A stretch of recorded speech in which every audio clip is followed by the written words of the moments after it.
जो ये सोचे कस्टमर ही भगवान है, वही सबसे बड़ा धनवान है। नमस्कार, मैं शुभम गुप्ता आपके अपने YouTube चैनल बिजनेस सारथी में आपका स्वागत करता हूँ। आज का हमारा टॉपिक है कस्टमर सर्विस।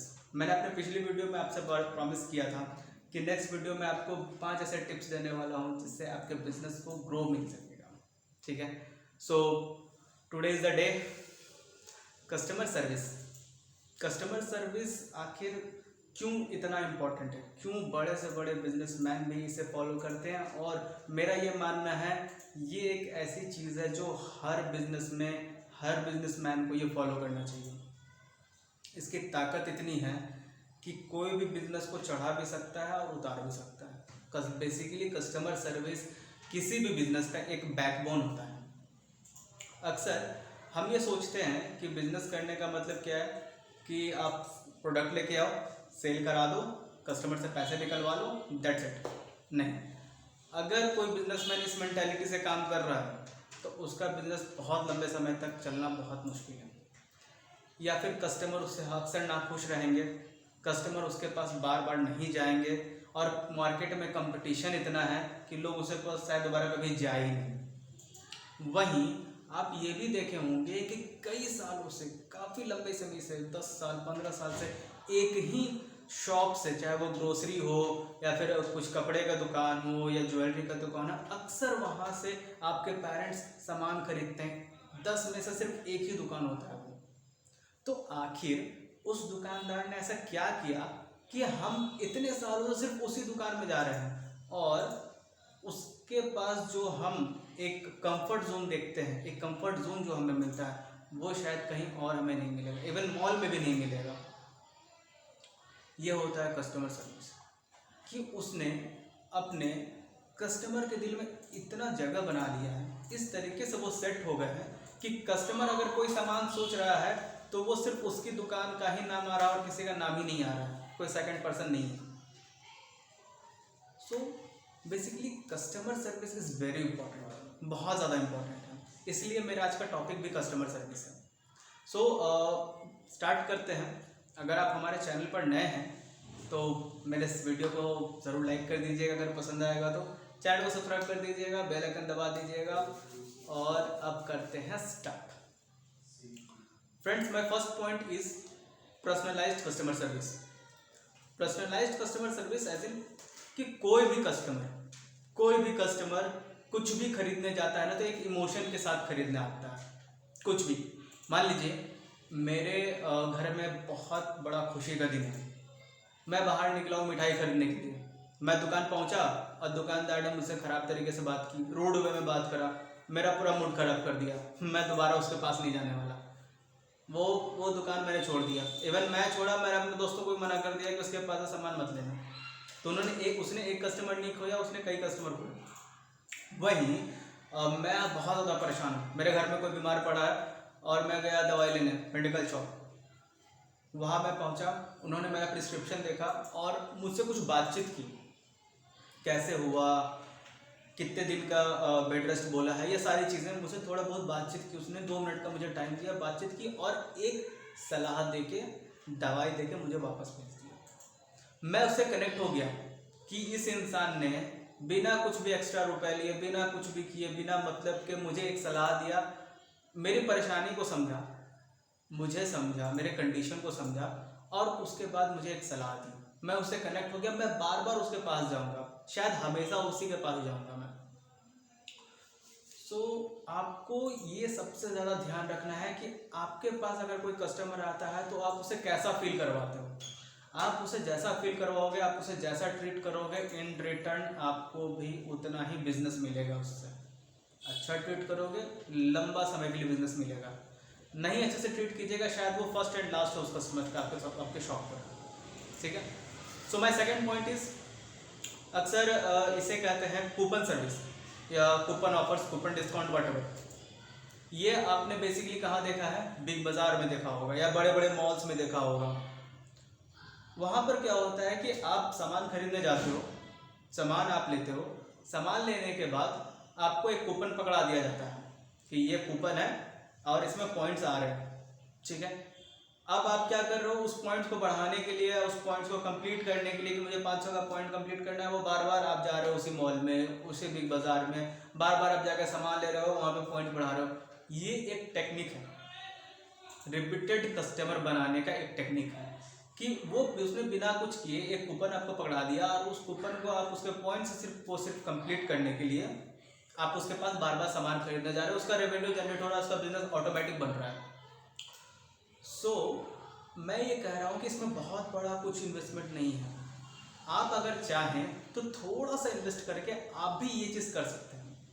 मैंने ये वीडियो स्मॉल बिजनेसमैन स्टार्टअप जो अभी स्टार्ट करने का सोचे हैं या जिनका अभी नया नया बिजनेस सेटअप हुआ है उनके लिए बोल रहा हूँ कि आप भी अगर चाहें, अगर आप इस तरह का प्रोडक्ट में डील कर रहे हैं, मान लीजिए आप रिटेलिंग शॉप के लिए अगर आप हैं या आप कुछ इस तरह के प्रोडक्ट में, अगर आप फूड आइटम या इस तरह के किसी प्रोडक्ट में आप अगर डील कर रहे हैं तो आप भी ये चीज़ कर सकते हैं। अगर आपकी ग्रॉसरी की शॉप है आप भी ये चीज़ कर सकते हैं, इसमें बहुत ज़्यादा इन्वेस्टमेंट नहीं है।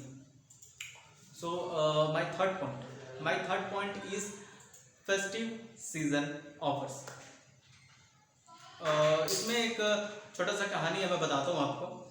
दिवाली का टाइम था, अभी दिवाली आ भी रही है, पिछले साल दिवाली का टाइम था, तो क्या हुआ कि मैं एक शॉप पर गया और मैंने देखा कि वो काफ़ी ज़्यादा परेशान है। मैंने पूछा भैया क्या हो गया, क्यों इतना परेशान? तो वो बोल रहा है कि भैया इस साल तो धंधा ही नहीं हुआ, धंधा बहुत मंदा चल रहा है, सेल नहीं हो रही है, कर्जा बढ़ा हुआ है, इतना सामान है, आधे सामान की एक्सपायरी डेट आ चुकी है, क्या करे समझ नहीं आ रहा। तो मैंने बोला भैया आपने कुछ ऑफर्स वगैरह रखे हैं, दिवाली का टाइम है? तो उसने बोला नहीं। बोले भैया तो कैसे होगा ये चीज़? तो बेसिकली मेरे कहने का मतलब ये है कि दिवाली के टाइम में सिर्फ आप देखते हैं कि बड़े बड़े मॉल्स में ही सिर्फ ऑफर्स लगे हुए हैं। मैं कह रहा हूँ ये आप इतने बड़े ऑफर्स नहीं हो, लेकिन छोटे मोटे ऑफर्स आप भी रख सकते हो। एज इन कि कोई आपका बहुत पुराना कस्टमर है, कोई बार बार कस्टमर आपके पास आ रहा है, मान लीजिए कि उस दिन या उसके 1-2 दिन पहले आपके पास आता है, मान लीजिए 500 का सामान खरीद के जाता है, तो अगर उसके घर में कोई बच्चा है आप उसे 5-10 रुपये वाली केक दे सकते हैं। कोई बहुत बड़ा इन्वेस्टमेंट नहीं है इसमें, 5-10 रुपये वाली केक दीजिएगा, वो उसका फादर भी खुश होगा, उसका बच्चा भी घर में खुश होगा, हर कोई अच्छा आपके लिए अच्छा सोचेगा, आपके लिए ट्रस्ट बनेगा।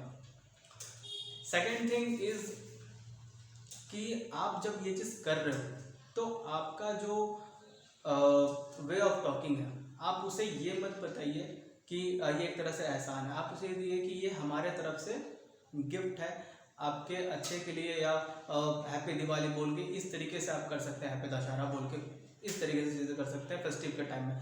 मैंने एक देखा था, शायद तीज के टाइम था, नॉर्थ इंडिया में तीज का टाइम में क्या होता है कि आप जब भी वैसे ये महिलाओं का फेस्टिवल होता है, इसमें क्या होता है कि वो सामान खरीदने जब भी जाती हैं तो मैंने एक जगह देखा कि काफ़ी ज़्यादा भीड़ लगा हुआ है, बहुत सारे उसी तरह के दुकान है, बहुत सारे उस तरह के शॉप हैं, लेकिन पर्टिकुलर उसी दुकान में सबसे ज़्यादा भीड़ लगा हुआ है। तो मैं गया देखने के लिए ऐसा क्या हो रहा है यहाँ पर।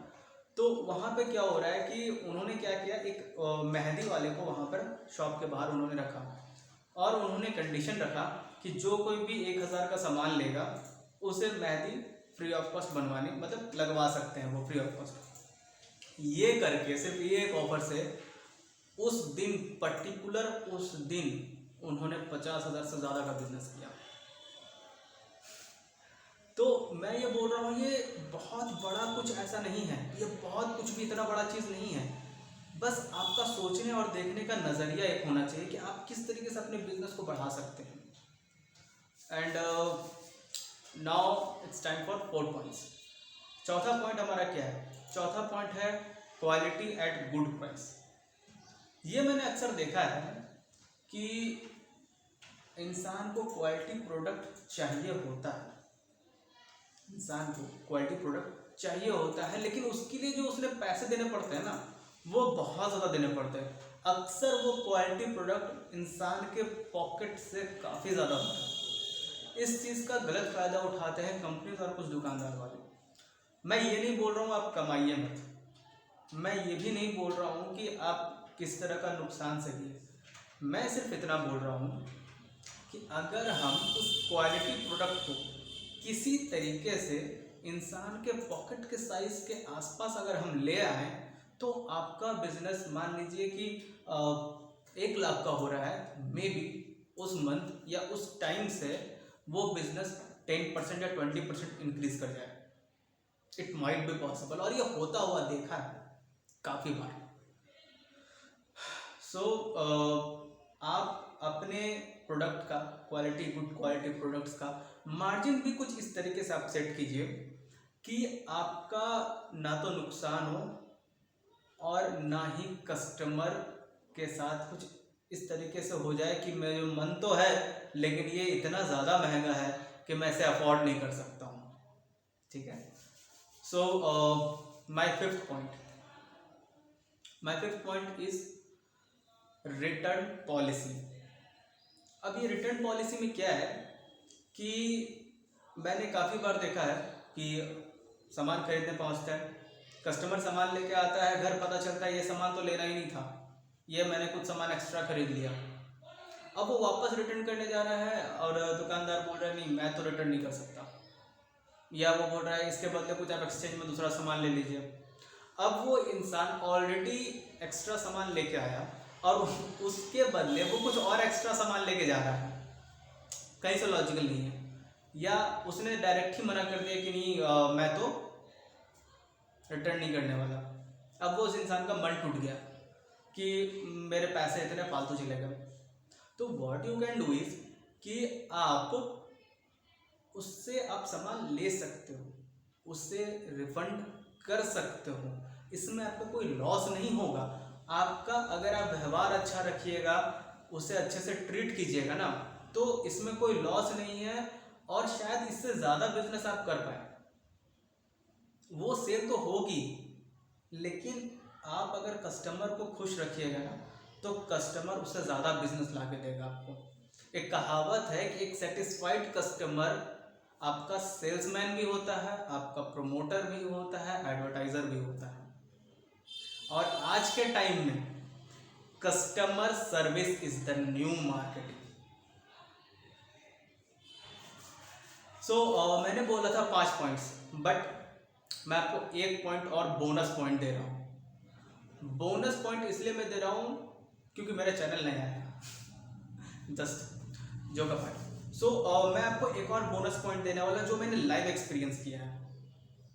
क्या हुआ था, पिछले साल लॉकडाउन का टाइम था, कोरोना का टाइम था, लॉकडाउन लगा हुआ था, शॉप ज़्यादा खुल नहीं रहे थे, एक पर्टिकुलर टाइम में शॉप खोल रहे थे, लोग भीड़ में जाना नहीं चाहते थे कि मैं जाऊंगा, हेल्थ को खतरा है, एक इंसान के हेल्थ को खतरे का मतलब पूरा फैमिली को हेल्थ का खतरा है। तो इस तरीके से चीज़ें हो रही थी, दुकानदार भी परेशान है, वो भी उसके हाथ में भी कुछ समझ नहीं आ रहा कि मेरा एक तो सेल नहीं हो रहा, दूसरा चीज़ वो भी उसे भी भीड़ का सामना करना पड़ा। तो क्या ऐसा किया जाए, सारे लोग परेशान थे, हम खुद परेशान थे। वहीं मेरे मोहल्ले में एक शॉप है, दीपक ग्रोसरी, दीपक किराना स्टोर। उन्होंने क्या किया, मेरा नंबर था उनके पास और मेरे साथ साथ और भी 3-4 फैमिलीज का नंबर था, क्योंकि हम काफ़ी लंबे समय से उनसे बिजनेस कर रहे थे, काफ़ी लंबे समय से उनके यहाँ से मैं सामान खरीदता था। उन्होंने मुझे एक दिन व्हाट्सअप किया कि भैया अगर आपको सामान चाहिए आप मुझे व्हाट्सएप पर लिस्ट भेज दो, मैं आपका सामान आपके घर तक पहुँचा दूँगा। मैं खुश, मुझे घर से बाहर निकलना नहीं है, मैं अपनी फैमिली का प्रोडक्शन, क्योंकि मैं ही हूँ जो अपने फैमिली को प्रोडक्ट कर रहा हूँ, तो मैं अपने फैमिली को प्रोडक्ट भी कर लिया, मेरा सामान मेरे पास आ गया, मुझे कहीं बाहर नहीं जाना पड़ा, मेरा समय बर्बाद नहीं हुआ, मेरा हेल्थ भी बचा रहा। अब इसमें क्या हुआ कि इस तरीके से करते करते जितने भी जान पहचान के उसके उस पास जो भी नंबर थे व्हाट्सएप पर, उन्होंने सबको मैसेज किया और वहाँ से उन्होंने एक डिलीवरी बॉय हायर की और उस डिलीवरी बॉय को भी सारा सेफ्टी मेजर्स के बारे में बताया कि मास्क पहन कर जाना है, वहाँ पर पहुँचने के बाद हाथ सैनिटाइज करना है, सामान देने के बाद जब तुम पैसे वापस करते हो या छुट्टे पैसे वापस लेते हो तो भी हाथ सैनिटाइज करके पैसे वापस करना है, या कोशिश करना है कि पैसे ना लें, उनसे फ़ोन पे या गूगल पे कराएं अगर ऑनलाइन पेमेंट का ऑप्शन है उनके पास। तो इस तरीके से करके उन्होंने पूरा कस्टमर का दिल जीत लिया अचानक से। जहाँ वो 5 घर में करते थे, एक हफ्ते के अंदर 10 दिन के अंदर पूरी कॉलोनी में उनका सामान जाने लगा, पूरी कॉलोनी को वो सामान सप्लाई करने लगे बैठे बैठे। हर कोई अपने घर पे सुरक्षित रहा, हर किसी के पास सुरक्षित सामान भी पहुंच गया और उस बंदे ने अपना बिजनेस भी कर लिया और इसमें 1 रुपए का खर्चा नहीं लगा। व्हाट्सएप मैसेज करने का 1 रुपए का खर्चा नहीं है। तो व्हाट आई एम सेइंग कि आपदा को अवसर बना लिया इसने। आप भी इस तरीके से कुछ ना कुछ इनोवेटिव कर सकते हैं कि कस्टमर को मैं कैसे अपने पास रखूं। अगर आपको दिखता है कि कोई कस्टमर है जो बहुत ज़्यादा बिजी है, इसका जो ऑफिस का टाइम है वो बहुत ज़्यादा टाइट शेड्यूल है, आप उनसे बोल सकते हो कि भैया आप मेरे को बताओ आप कितने बजे घर पहुंचोगे, आप टेंशन मत लो, आप सीधे घर पर पहुंचो, सामान आपके घर पर पहुंच जाएगा। वो भी खुश, वो हर बार दिन में ही आपको सामान लिस्ट भेज देगा, भैया ये सामान मेरे पास इतने बजे पहुंच जाना चाहिए, आप सामान पहुंचा दो, वहीं पे बिल पेमेंट करो, दैट्स इट। आपका भी समय बर्बाद नहीं, उस इंसान का बिजनेस भी हो गया। तो आप इस तरीके से करके बहुत सारी चीज़ें कर सकते हैं। ये मैंने काफ़ी ज़्यादा जो है कि देखा, लाइव एक्सपीरियंस किया मैंने इसे, इसलिए मैं सोचा कि एक बार आप सबके साथ मुझे शेयर कर देना चाहिए। क्योंकि मेरा मोटिव है, जो कोई भी बिजनेस कर रहा है, जो कोई भी बिजनेस कर रहा है, उसका बिजनेस किसी भी प्रॉब्लम की वजह से अगर ठीक नहीं चल रहा है या अच्छा नहीं चल रहा है, या जिस ग्रोथ में वो लेके जाना चाह रहा है वहाँ पे उस ग्रोथ तक वो पहुँच नहीं पा रहा है, तो मेरा है उसे थोड़ा सा पुश करना, उसे थोड़ा सा बस गाइडेंस कर देना। बाकी वो इंसान खुद इतना कैपेबल है कि वो कर सकता है, ये मेरा मानना है। सो फ्रेंड्स, आज के लिए इतना ही। अगले वीडियोस में मैं आपको फिर से मिलूंगा कुछ नए बिजनेस स्ट्रेटजीज के साथ, कुछ नए बिजनेस आइडियाज़ के साथ। और अगर आपको मुझसे बात करनी है या कुछ और बिजनेस के बारे में जानकारी चाहिए, ये मेरा नंबर है, आप इस नंबर पर मुझे कांटेक्ट कर सकते हैं या व्हाट्सअप कर सकते हैं। आई एम देयर, हमेशा आपकी हेल्प करने के लिए। तब तक के लिए नमस्कार। और अगर आपको मेरा वीडियो अच्छा लगता है या अच्छा लग रहा है तो प्लीज़ लाइक कर दीजिए, सब्सक्राइब कर दीजिए, शेयर कर दीजिए।